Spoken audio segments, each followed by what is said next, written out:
You've probably heard me talking about this self-sufficient living skills bundle that's been going on. And I have been spending the last week flipping through so many of the incredible resources within this bundle. Now, I will say there's a lot. There's over 118 different ebooks and courses and lessons sharing incredible wisdom and knowledge with you so you can live off the land and you don't have to rely on this corrupt and broken system for everything for your family. Anyways, I wanted to share some of my favorite things. One, first off, is off-grid homeopathy. This course is loaded with so much incredible knowledge, talking about homeopathy for first aid, for colds and flu, how to make your own homeopathic remedies. Like, as an herbalist who loves to teach that stuff, that's pretty exciting to hear it in the homeopathy realm. There's also some incredible fermentation guides, so many other amazing herbal recipes and food recipes, and how to make your own sourdough bread, how to do your own organic gardening and canning of all of your foods. Really, there is so much. And yes, I know. I've talked about it a ton, but this entire bundle is only $50 right now until Sunday, March 24th. I'm sharing my herbal first aid skills, which is a course that's $47 on its own. I'm sharing recipes that I used when I got my products into REI for herbal first aid kits and so much more. You'll have to check it out. I'm serious. Like, you can absolutely change your life with this bundle. So there is a link in the show notes for you, and I hope you check it out. I hope you take advantage. Don't worry, you don't have to go through everything right away. You can access everything for up to a year. Once you're in the course or have the download, it's yours for life. It is a steal of a deal. Okay, self-sufficient living skills bundle in the links for you. Elderberry syrup is an amazing herbal powerhouse to keep the sickness away. And it's certainly so much more sustainable and trustworthy than most of the stuff you're going to see on your local drugstore shelves. Am I right? But how do you know when it's the right time to take things like elderberry syrup and other natural remedies when you're sick? Well, one thing I can tell you is that it's certainly not all of the time. I hear this so often on the old social medias and in my DMs. I love elderberry syrup. I take it every day. So in this episode, I'm going to share with you why you should not be taking elderberry syrup every day so that you can actually use this herbal powerhouse in the most safe and effective way.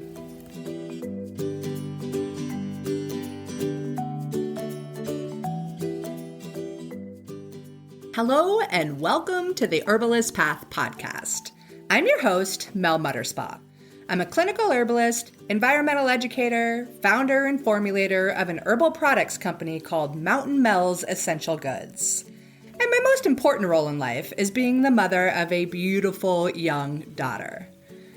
I also have this crazy passion for teaching people to use plants as medicine in a safe and effective way. Herbalism is the most sustainable way to take care of yourself, your family, the plants, and our precious planet. In this podcast, you'll get a mix of interviews with fellow herbalists, herb farmers, product makers, herbal educators, clinicians, and plain old plant geekin' herb nerds similar to myself. You'll also get some episodes where it's just me dishing you some great info on how you can safely use herbs for yourself and your family. It's an honor to have you here and joining in on a serious mission to inspire a movement where there's an herbalist in every home. Again.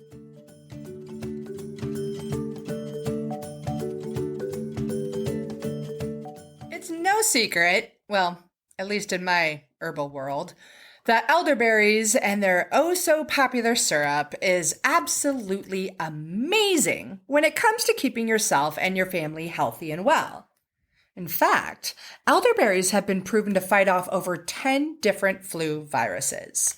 And it's even amazing when it comes to kicking the sickness with a quickness. There have been some excellent studies showing that elderberries can shorten the duration of the flu from 6 to 8 days all the way down to just 2 to 3 days. And I don't know about you, but that's mighty enticing to me because I do not have the time to be sick. I mean, come on, who in the heck really does? So basically, what these powerhouse immune-boosting berries do is they help to strengthen your cell walls so that pathogens or foreign invaders that can get you sick cannot penetrate the cell wall to actually infect you. Well, at least not quite as easily. And they also stimulate the release of cytokines, which are these little chemical protein messengers that are released by your immune cells. And they go out and shout to the rest of your immune army that there are bad guys trying to attack your body, and it's time to get ready to fight them. So basically what they do is they exist to alert your immune system that it's time to wake up and get to work. They really do a lot to activate and improve your immune system's ability to function. Probably do a whole podcast episode and have on elderberries alone. But instead, I want to talk to you about why you don't want to take elderberry syrup or its other immune-stimulating friends on a daily basis. And part of it is because, well, they are immune stimulants. So think of it this way. An immune stimulant exists to wake up your immune system, to keep it ready to be activated so that it can work with a quickness right when it needs to. Kind of like when you drink a cup of coffee, which is a nervine stimulant. We drink it to wake up our brain in hopes that it might make it more alert so that we can make it throughout the day, right? So now, think about what happens to you, your brain, and your whole body when you drink too much caffeine all day long. Or if you have it too late in the day, you have a hard time sleeping, right? Or if you're like me, you get really, really jittery and your brain can't function because it's like in this crazy artificial state of hyper-awareness that's really just backfiring and ultimately keeping me from getting any kind of productive work done. Now, put that picture into play with your immune system. Imagine that your immune cells are on high alert all of the time, just like your brain with that cup of coffee. Like what they're supposed to be doing when there's an actual foreign invader trying to attack your body, they're doing all the time. So are they going to go attack them when they're all dizzy and spun out from excessive stimulation, like your brain might feel with too much of that coffee? Heck to the no, they're not. Well, they're at least not going to do it well, because your immune system cells, and as I like to call it, your immune army, are just straight beat. They're exhausted, and they can't do their job to their best potential. Just like you probably don't do your job well when you don't sleep enough, or when your brain is spun out from excessive caffeine or whatever other stimulant you may have chosen. So when I say this about elderberries, I mean it for other popular immune stimulants too, like echinacea. You see, immune stimulant herbs have a job, and that is to help your body resist infection during the beginning stages of an illness or potential infection. And they're also helpful throughout the duration of an illness. What they do is they help stimulate white blood cell activity, and they're typically taken for a short time period to address acute illnesses and infection. They're also something that you want to think about taking if everybody around you is getting sick, or if you're about to travel, or if it's back to school time. You know, those kinds of things. Like for me, I like to take echinacea and elderberry syrup when I know that everybody's like, oh my God, I'm sick. Oh no. Or if I'm about to hop on a plane, definitely a good time to do that, because immune stimulants are really quick to act, and they increase white blood cell proliferation and activation. But their effect is also short-lived, which simply means that you'll need to take them more frequently during the acute illness phase to keep them working really well. And if you're taking the immune stimulants a little bit late, like as in you're already sick, you may see that your symptoms actually increase before you get better. And this is because they're in fact stimulating your immune system. And that means they're doing their job. They are fighting off the infection, which can show up as things like more mucus, higher fever, and things like that. Signs that your immune system is actually working. We dive a lot deeper into all of this stuff, like which herb to take when, how it works with your body, how your body works with the herbs, why you take XYZ at certain times versus other times. We cover it in quite great depth inside my program, Herbs for Immune Health, so that you can come out and really just feel knowledgeable and confident when it comes to choosing, growing, and making the right herbal remedies in a safe and effective way for yourself and your family. It's a really complex subject, but it's such an important one to navigate and to get comfortable with, because we really need to get back to the days where there's an herbalist in every home again. Am I right? And we also need to shy away from all the crap misinformation that is on all the cute memes and pretty people on the social medias and Instagrams. Just saying. There's a lot of less than accurate information out there.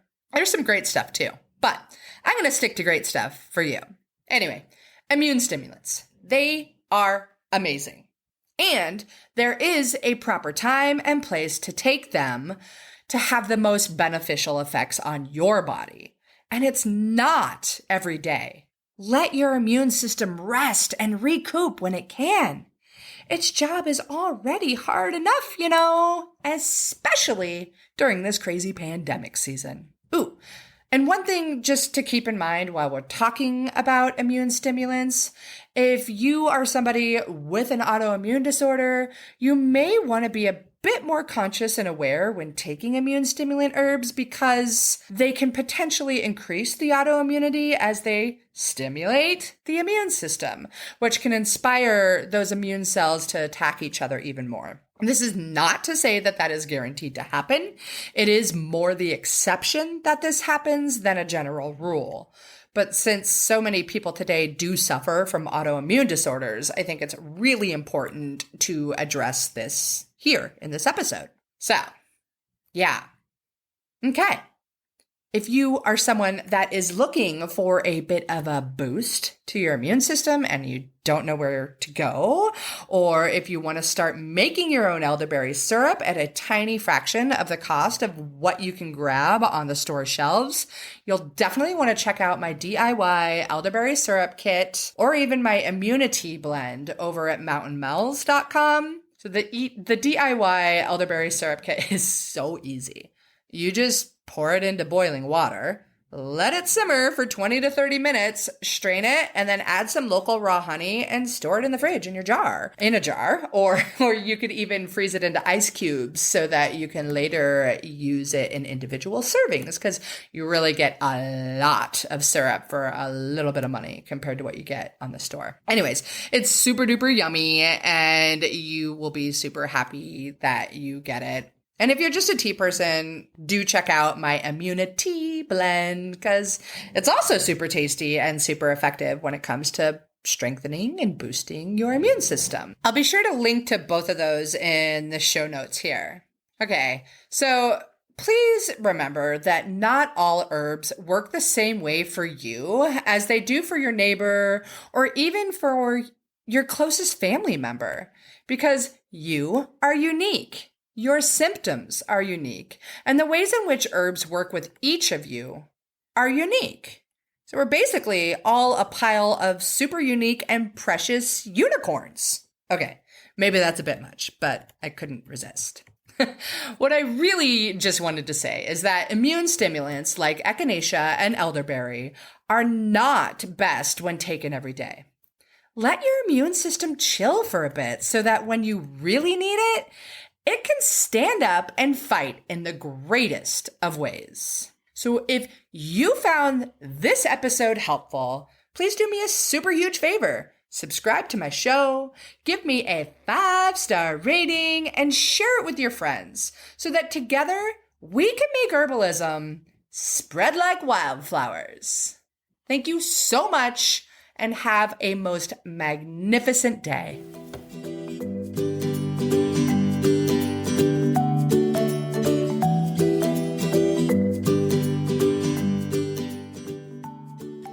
Thank you so much for tuning into another episode of The Herbalist Path.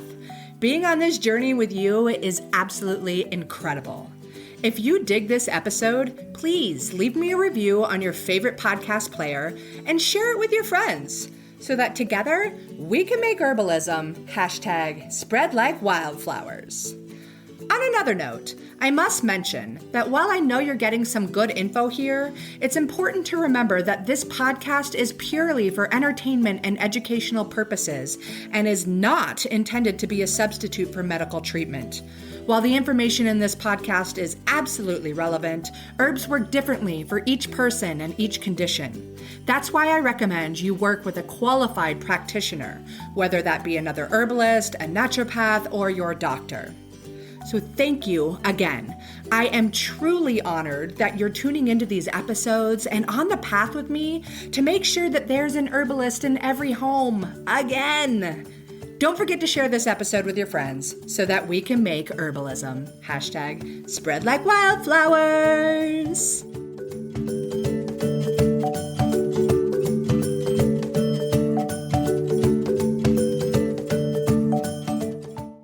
It has been so much fun and so, joyous watching all of my medicinal plant friends popping up in my garden, from the Ella Campaign to the Comfrey and the Arnica. I love seeing these friends pop up.